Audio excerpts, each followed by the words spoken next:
Monsieur Franklin Tchamala, bonjour. Bonjour, Louis-France. Alors, nous nous retrouvons ici dans le cadre de cette interview que je viens d'arracher d'urgence parce que vous reveniez du Kenya, à Nairobi. Une situation qui fait la chronique ici en République démocratique du Congo. Vous êtes taxé d'abord de rebelles. On vous accuse d'être rebelle. Vous confirmez que vous êtes réellement à Kinshasa et que cette interview est tenue à Kinshasa. Nous sommes exactement le 17. Je confirme que je suis parti de Kinshasa pour aller à Nairobi. Je suis passé par l'aéroport de Njili d'ailleurs.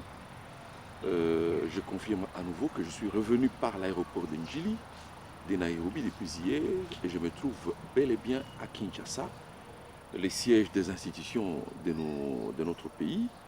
Et je pense, sauf erreur de ma part, que ce n'est pas ici le siège des rebelles.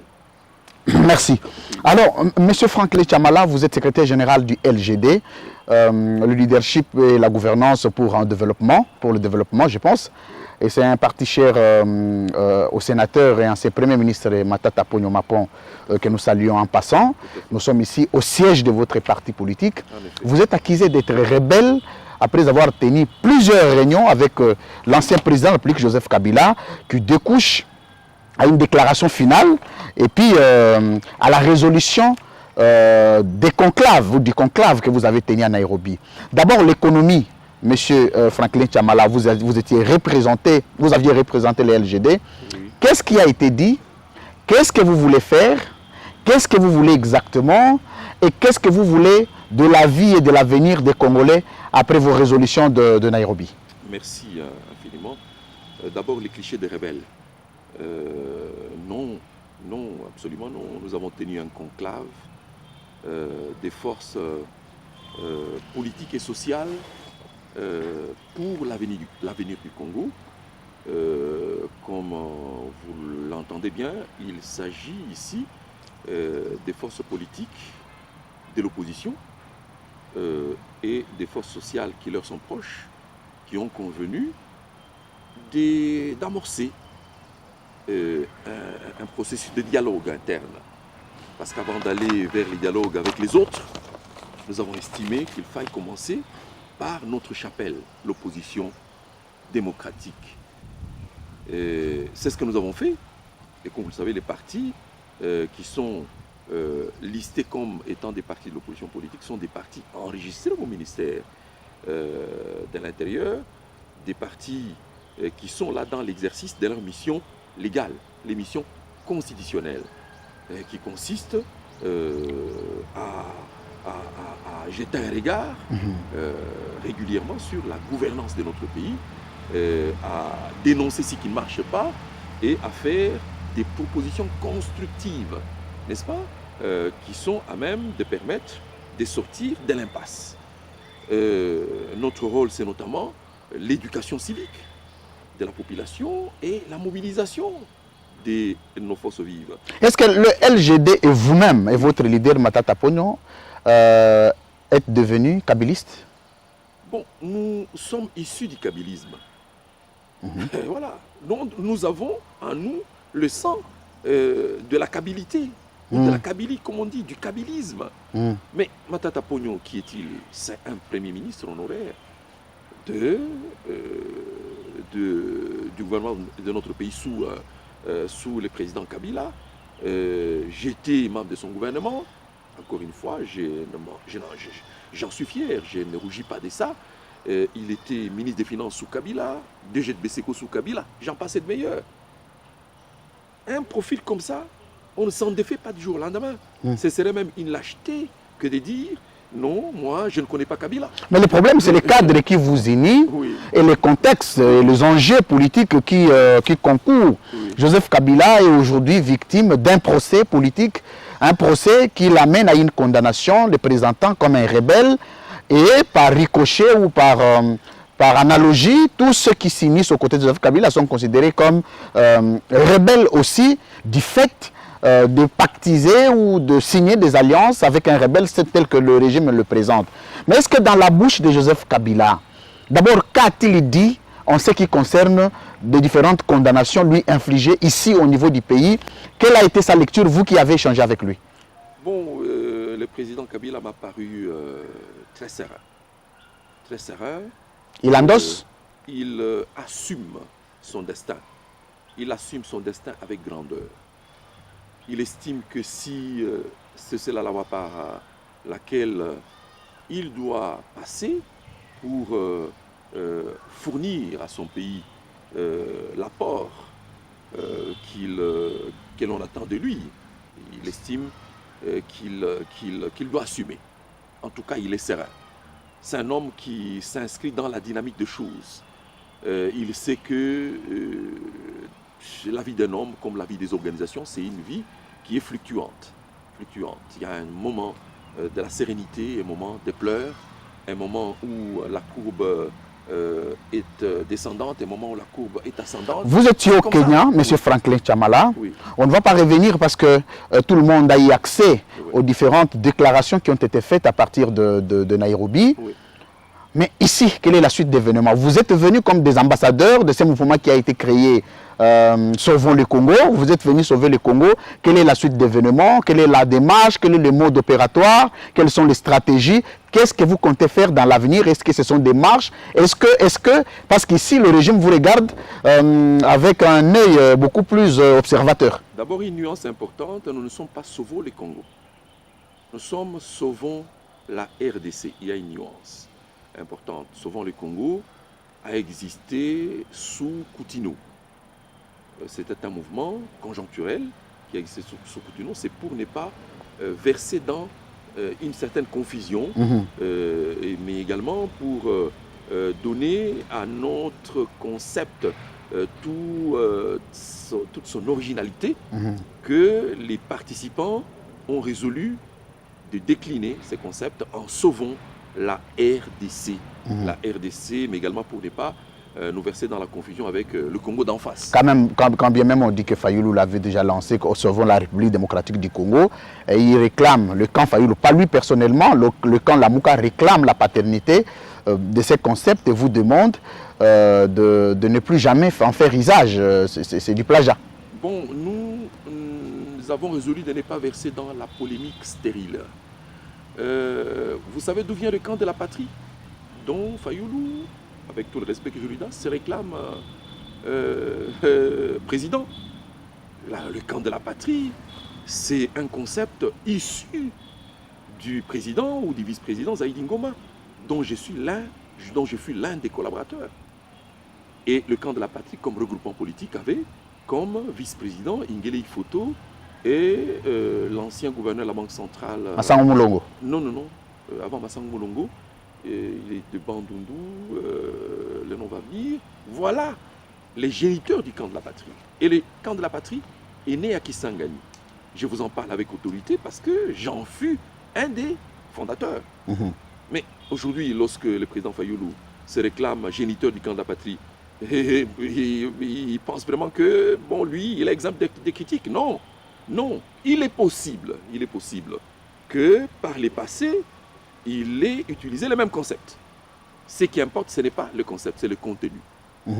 Nous avons donné un autre contenu à ce concept. Ce n'est pas un concept pour faire les trottoirs, simplement. C'est un concept, d'abord, qui voit là, qui a vu des citoyens congolais issus des divers horizons donner corps, n'est-ce pas, à une grande organisation politique. Répondez à ma question, Oui. M. Franklin Chamala. La suite d'événements, qu'est-ce que vous comptez faire après votre retour de Nairobi? Quand vous lisez notre programme, nous avons là-dedans tout un programme de mobilisation de notre population qui est là-dedans, mais nous avons également un programme des missions diplomatiques et politiques qu'il faille engager maintenant pour essayer de faire des ajustements dans le processus de paix qui est en cours. Lorsque vous lisez le travail qui a été fait, il a consisté à faire le diagnostic de la crise de notre pays, la crise multiforme qui traverse notre pays. Mais il ne s'est pas arrêté là.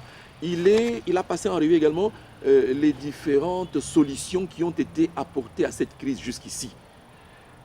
Doha, Washington, j'en passe de meilleurs, nous les avons passés en revue, nous avons décrypté leurs faiblesses et leurs points forts.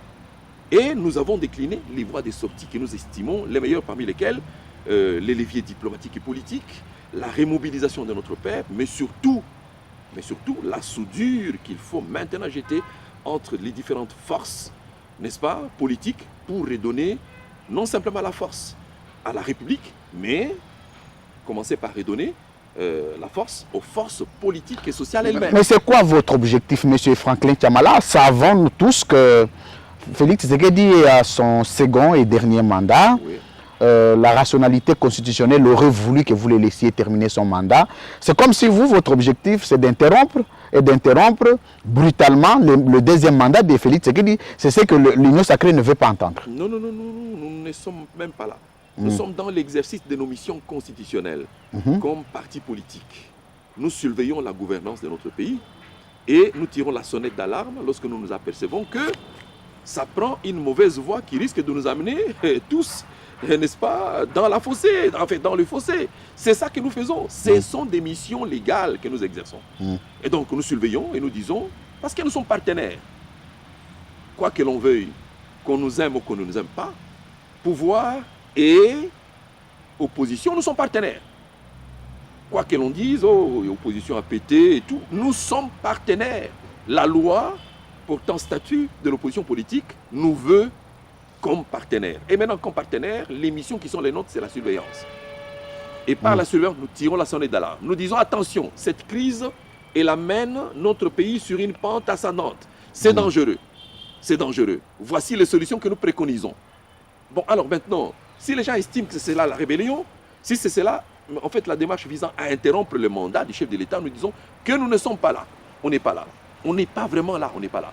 Et donc, c'est ça la vérité, et c'est pour cela que nous nous sommes retrouvés à Nairobi, parce que nous avons résolu finalement de cheminer ensemble et d'avoir un même mode opératoire. Mais pourquoi le choix de Nairobi? Bon, c'est simplement... Parce que plusieurs analystes sont revenus dessus pour dire que ce n'est pas la première fois. La plupart d'activités politiques de l'opposition se font toujours à Nairobi, qui découlent à des déclarations politiques, parfois dans chaque régime, qui bousculent un tout petit peu la quiétude du pouvoir en place. Mais pourquoi vous avez choisi Nairobi? Pourquoi pas Afrique du Sud? Pourquoi pas Bruxelles? Pourquoi pas France? Pourquoi pas? Par le passé, nous avons déjà été à Addis Abeba, qui avait offert un cadre aux forces politiques de l'opposition. Nous avons déjà été à Pretoria. Et tout récemment, un deuxième round s'y est tenu encore. Et pour cette fois-ci, l'offre du cadre de ce dialogue interne à l'opposition politique nous a été faite par notre partenaire ou nos partenaires qui sont établis à Nairobi. Et nous y sommes allés. Bon, parce que c'est une offre. Alors maintenant... Mais on dit que vous choisissez toujours les pays qui sont en contradiction avec le régime de Kinshasa, notamment Félix Tshisekedi, et que bon, avec l'approche diplomatique qui est la vôtre, vous arrivez à diviser certains États africains à Félix Tshisekedi et vous sélectionnez parfois certains États qui ne sont pas en odeur de sainteté avec Félix Tshisekedi pour tenir vos réunions. Non, ça c'est une vue d'esprit. Et que c'est vous qui avez la parole, le Kenya, vous auriez servi des bastions politiques de rébellion pour organiser des activités subversives. Non, c'est une vue d'esprit. Je pense que le pouvoir du président Tshisekedi tire ses origines également là-bas, sous Kabila. Et sous Kabila, lorsque les réunions secrètes se sont faites là-bas, les réunions publiques également, qui ont donné naissance au cash. Et donc ici, je pense que vous êtes témoin de l'histoire, aucune intention malveillante n'avait été prêtée à cette époque-là au président Tshisekedi qui avait pour allié en ce moment-là Kamere. Mais si l'histoire se répète, ce n'est qu'une répétition de l'histoire. Il faut prendre acte et voir ce qui en est sorti. Ce qui en est sorti, ce n'est pas un mouvement rebelle. Ce qui en est sorti, c'est des réflexions qui sont écrites, n'est-ce pas, des engagements écrits qui sont déclinés en termes de résolutions qui sont là et qui démontrent où nous voulons aller. Et c'est clair, c'est clair. Mais M. Franklin Tiamala, parlons-en des acteurs qui constituent aujourd'hui les poumons de cette organisation que vous aviez lancée, Sauvons la République démocratique du Congo, parmi lesquels, ou pour certains, qui ont été en contradiction très systémique avec Joseph Kabila, qui ont même créé une incompatibilité relationnelle avec l'ancien président Joseph Kabila. On va parler de Franck Diongo, on va parler de Jean-Claude Vouemba, qui s'identifiaient ensemble pour la République. N'est-ce pas là un débauchage, parce qu'Ensemble a fait une déclaration pour dire nous n'avions mandaté personne. Moïse Katumbi a même fait écrire à Jeune Afrique qui n'a pas été représenté. Est-ce que votre mouvement a commencé par un débauchage parce que c'est des cadres qui sont identifiés comme faisant partie d'Ensemble pour la République? Non. En tout cas, notre mode opératoire jusqu'ici est connu, il est très distant des antivaleurs de ces gens-là. Les regroupements que nous avons mis en place, la plateforme, c'est une plateforme aujourd'hui qui prône une adhésion libre, comme le veut la loi. On adhère librement et on peut, n'est-ce pas, se retirer librement. Nous sommes au commencement, ceux qui sont venus, c'est des acteurs responsables des organisations qui sont connues et qui sont venus adhérer librement, qui sont venus donner corps à cette organisation librement. Il n'y a pas eu débauchage. Et quand vous lisez les papiers, personne ne s'est réclamé d'ensemble pour la République, un parti vis-à-vis duquel nous avons beaucoup de sympathie. Quels sont vos rapports en ce moment? Parce que pour un passé le plus récent ou un passé plus proche, nous avions vu le président Moïse Katumbi faire une réconciliation avec le président Joseph Kabila au Katanga pour cheminer politiquement ensemble. Mais là, on a vu l'absence de Moïse Katumbi. Qu'est-ce qui se serait passé exactement pour que Moïse Katumbi refuse de venir avec vous ou fasse le déplacement de Nairobi? C'est quoi l'enjeu? C'est quoi la raison? Et qu'est-ce qu'il faut attendre de sa participation dans l'avenir? D'abord, nos relations, nous les LGD, nous avons de très bonnes relations avec Ensemble, avec qui nous parlons fréquemment et régulièrement. Mais maintenant, il faut inscrire un certain nombre de faits dans le dynamisme, n'est-ce pas, des relations entre organisations ou des relations humaines. Les alliés d'aujourd'hui peuvent devenir adversaires demain et vice-versa. Rien n'est acquis, rien n'est statique. Je ne veux pas dire en ce moment qu'Ensemble s'inscrit dans la ligne des adversaires. Nous n'avons pas encore ces signaux-là. Mais M. Franklin Tiamala, à quel moment, parce que vous, pendant les élections de 2023, LGD avait renoncé à sa candidature pour accompagner Moïse Katumbi. On vous a même accusé d'avoir perçu de l'argent. Là-dessus, peut-être vous avez une occasion de balayer, on a dit que vous êtes un parti de vente et d'achat d'offres politiques. Vous ne savez pas vous affirmer en tant que leadership, comme votre parti l'indique, en tant que leader, comme votre président l'enseigne si bien.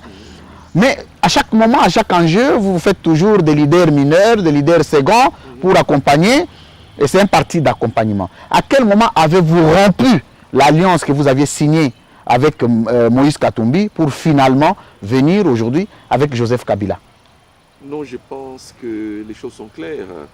Nous avons conclu une alliance électorale avec nos alliés d'Ensemble. Nous avons cheminé ensemble dans le respect mutuel.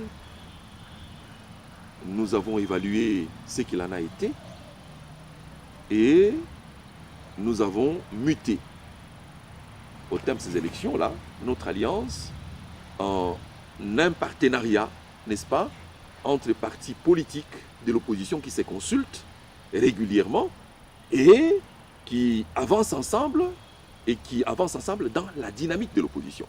En tout cas, on se consulte. Moi et le secrétaire général Bolengue Tengue, nous nous consultons régulièrement. Le président Matata et le président Katumbi s'appellent régulièrement et se voient quand il le faut. Donc, je ne peux pas laisser la porte ouverte à une quelconque spéculation sur cet aspect-là. Maintenant, est-ce que l'alliance que nous avions conclue est un obstacle?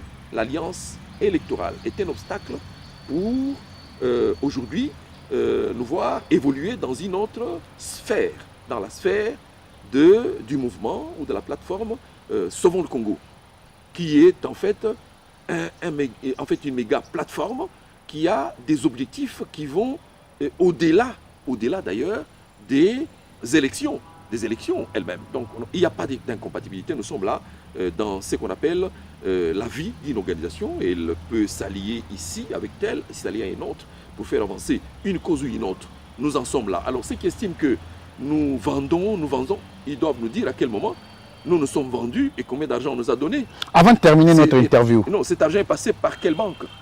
Ou cet argent Mais on a dit qu'on a remis 1 million à chaque leader qui aurait renoncé ou qui avait renoncé à sa candidature, parce que vous avez payé, je crois, 100 000 $ à la CENI comme caution de votre candidature.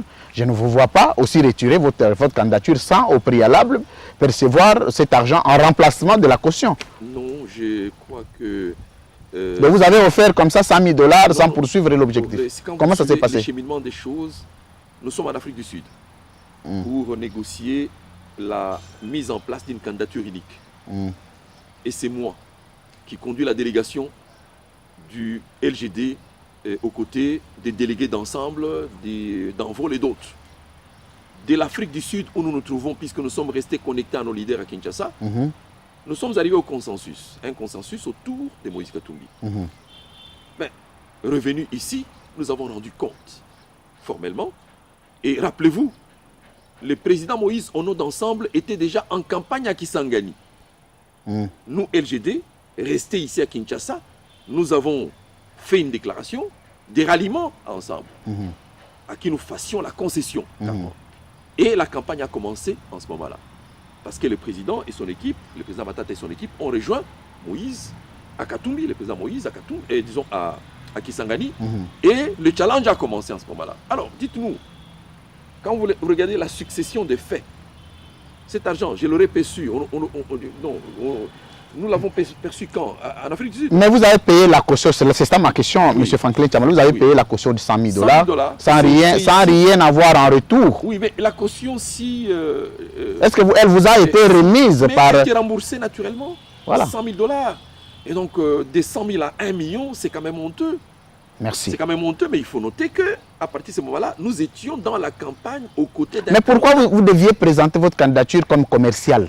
Non, elle n'était pas au lieu de vous assumer en tant que parti majeur, parce que LGD n'est pas les moindres, je peux vous rassurer que moi j'ai fait beaucoup de déplacements de Kindu, j'ai vu, même en province, même dans le Bandundu, où je vais au Congo central, le LGD a un leadership, a un ancrage nationaliste.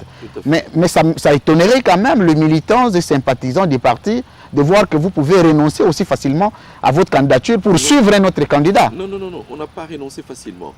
Nous nous sommes tous déplacés... Qu'est-ce qui vous a effrayé? Non, rien du tout. Nous nous sommes déplacés et nous n'étions pas les seuls. Nous étions 5 ou 6 partis de l'opposition à Pretoria, à la demande d'un partenaire, dans le cadre de la stratégie de mise en place d'une candidature unique de l'opposition. Nous nous sommes déplacés pour aller discuter ensemble et voir qui d'entre nous avait beaucoup plus d'atouts que d'autres pour faire le challenger du président Tshisekedi. Nous y sommes allés et là nous avons travaillé à fond sur des éléments, des critériums qu'il fallait remplir pour porter, n'est-ce pas, la candidature unique au nom de l'opposition politique. Il y avait là un critérium présenté par des experts. Et quand vous collez chaque candidature à ces critériums, il y avait une cotation, les critériums générés et qui faisaient en sorte que tel passait devant les autres. Au bout des comptes, les faveurs sont allées vers Moïse Katumbi. Et objectivement, ces faveurs sont allées vers lui. Merci. En présence d'autres partenaires. Et les ralliements ont commencé par là. Pour terminer, M. Franklin Tchamala, on va prendre le dernier sujet. Oui. Là, vous sentez-vous en insécurité depuis que vous revenez de Nairobi? Bon, je suis chez moi. Parce que là, vous avez l'occasion de prendre l'opinion à témoin. Non, je suis dans mon pays. L'insécurité, c'est notre lot quotidien avec la population congolaise. Vous craignez pour votre vie? Est-ce que vous êtes menacé? Vous ressentez des menaces? Est-ce que où tout va bien, votre vie continue comme d'avant? Est-ce que pouvez-vous aussi confirmer que Tshisekedi est un démocrate, vous voir partir, tenir une telle réunion et revenir sans être inquiété à l'aéroport? Donc vous vous dites Tshisekedi est démocrate? Non, c'est pas ça la question. D'abord, sur la question de la sécurité, oui. Mais c'est chaque jour qu'il y a des gangs à main armée qui menace tel ou qui menace tel autre. Bien sûr. Nous sommes dans un environnement insécurisé, tout le monde le sait, nous l'avons dénoncé dans notre déclaration. Maintenant, sur cet aspect-là, je suis rentré pour vivre avec mon peuple dans les conditions où ce peuple vit. Et je suis venu muni des outils qui me permettent dorénavant de travailler aux côtés de ces peuples pour endiguer cette crise sécuritaire. Mais au sujet de l'autorisation de revenir ou de sortir ou de vivre ici à Kinshasa, la constitution de mon pays me reconnaît, n'est-ce pas, la liberté d'aller, de revenir, de m'établir où je vais. Ça ne dépend pas, n'est-ce pas, d'une autorisation, d'une ordonnance que je recevrai du président de tel autre. Merci. Je suis en train là, n'est-ce pas, de consommer mes droits comme tout citoyen consciencieux. C'est tout. Ne vous reprochons de rien. Alors, M. Franklin Tchamala, on va terminer par le sujet de la condamnation contre votre leader, Matata Ponyo Mapon, qui se trouve en exil en ces moments. Oui. Sûrement qui est en train de traverser des moments très difficiles parce que l'exil n'est pas facile. Tout à fait. Quelle est votre opinion sur sa condamnation et quelle est sa position? Vous avez pu échanger avec lui de vive voix. Oui. Qu'est-ce qu'il pense? Est-ce qu'il pense revenir assumer les conséquences de cette condamnation? Est-ce que Matata pense que la condamnation était arbitraire et qu'il ne rentrera pas, il va rester pendant qu'il restera président? Quelle est la suite de sa vie et quelle est la suite de sa situation politique? Sachant qu'il ne peut plus venir, les partis, il n'y a plus d'activité. Est-ce que le sort politique de Matata est scellé entre les mains de Tshisekedi? Merci, Louis-France. Pour l'instant, notre position n'a pas changé.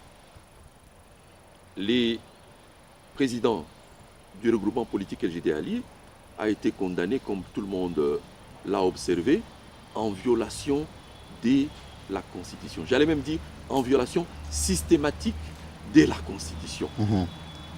Il l'a dit plusieurs fois devant les présidents de la Cour. Et comme vous l'aviez suivi, le président de la Cour a même demandé d'énumérer ces violations-là. Il les a énumérées et le président était presque perdu, le président de la Cour. Alors, maintenant, il est condamné en violation des lois du pays et de la Constitution du pays. Et la Constitution elle-même dit que toutes les décisions qui sont prises en violation de la Constitution sont nulles et de nul effet. Nous prenons acte du fait que la condamnation qui a été décrétée contre notre chef en violation de la Constitution, c'est une condamnation en réalité qui est réputée nulle et de nul effet. Mais pourquoi avoir quitté le pays? Il fallait rester et puis se battre en interne ici, comme il avait promis de se battre avec la justice de son pays. Ce qui étonne ici, le leader de sa carrure décide de quitter le pays. Et de quelle manière est-il parti? Où vit-il en ce moment? Est-ce que ça valait la peine pour Matata Ponyo de quitter ce pays et d'abandonner tout ce qu'il a dans son actif politique? Cher Louis, France, quand on connaît comment la machine de répression fonctionne dans ce pays, la répression, c'est la seule réponse qui est réservée à l'opposition politique, même quand celle-ci fait des préconisations intelligentes qui sont susceptibles de participer, n'est-ce pas, à la prospérité du pays dans tel ou tel autre domaine. La seule réponse que nous recevons, c'est soit la menace, soit une répression violente, physique, ou soit alors l'injure. L'injure est institutionnalisée dans ce pays. C'est par crainte de toutes ces choses, par crainte de voir des attentats, n'est-ce pas, dirigés contre son intégrité physique, être menés, qu'il s'est mis à l'abri. Il a résolu de le faire avec le concours d'autres partenaires. Et c'est une chose qu'il faut féliciter parce que c'est intelligent. Merci. C'est intelligent. Mais non. Allez-y, terminez par là. Est-ce qu'il est le seul à avoir subi à l'opposition une telle gifle? Non, il n'est pas le seul. Le président Kabila est aussi condamné à marge de la Constitution. Et ici, vous avez une résolution par laquelle le mouvement Sauvons le Congo déclare que pour elle, cette résolution est nulle et de nul effet. Nous l'avons écrit. Alors, par conséquent, oui. Monsieur Franklin Tchamala, si vous déclarez toutes ces condamnations de nul effet, toutes les décisions judiciaires qui s'en suivent, comment avez-vous abordé la question du retour de Joseph Kabila, de Matata Ponyo, de tous les autres exilés politiques? Par quels moyens vont-ils rentrer? Est-ce qu'ils rentreront? Est-ce que, parce que vous vous vantez toujours de chercher à avoir le pouvoir, par quels moyens aurez-vous le pouvoir? Quand? Comment? Et quels sont les mécanismes qui prévoient ou qui statuent sur le retour de ces exilés politiques? D'abord, les voies de recours à l'extérieur du pays auprès des juridictions internationales nous sont ouvertes et elles sont en voie d'être actionnées. Et rassurez-vous, elles le seront. Maintenant, quand est-ce qu'ils reviennent? Ils reviennent au-delà de ces recours, par la voie judiciaire d'ailleurs. Notre programme d'action prévoit d'actionner des leviers diplomatiques et politiques. Vous avez lu que nous sommes de ceux qui attendons et demandons simplement, et réclamons d'ailleurs en cœur avec notre peuple, la tenue du dialogue, parce que ce sera là le cadre où les Congolais vont se regarder en face pour se dire la vérité face à face et pour probablement se décider de se remettre en question, parce que le pays va mal. Il va même très mal. Merci. Le dire, ce n'est pas la rébellion. Merci. Le dire, c'est notre droit. Merci beaucoup, monsieur Franklin Tchamala. C'est ici que nous terminons. C'est avec ces mots que nous mettons fin à notre interview d'aujourd'hui. Merci de nous l'avoir accordé. Et nous espérons que, à tout moment que vous pensez que vous devez vous adresser à notre population, qui est tout de même très engagée et attentive à vos cris, parce que vous faites un travail de titan, et c'est pour ce même peuple. Donc nous sommes très ouverts, le groupe de presse ML13 Télévision est ouverte à vous accompagner, à vous soutenir. Mais quant à nous, nous vous demandons de placer le dernier mot de la fin.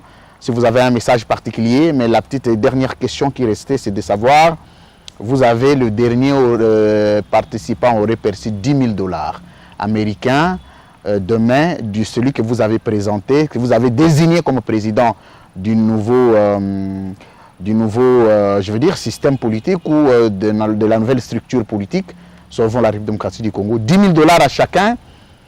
Est-ce que vous le confirmez, Val Congolais? Encore une fois, c'est une spéculation de mauvais goût quand même.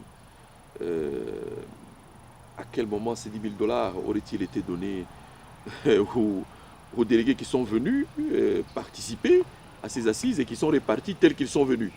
Donc c'est le cas du chat. Vous savez, heureusement que vous savez, vous connaissez l'école du Kadoucha.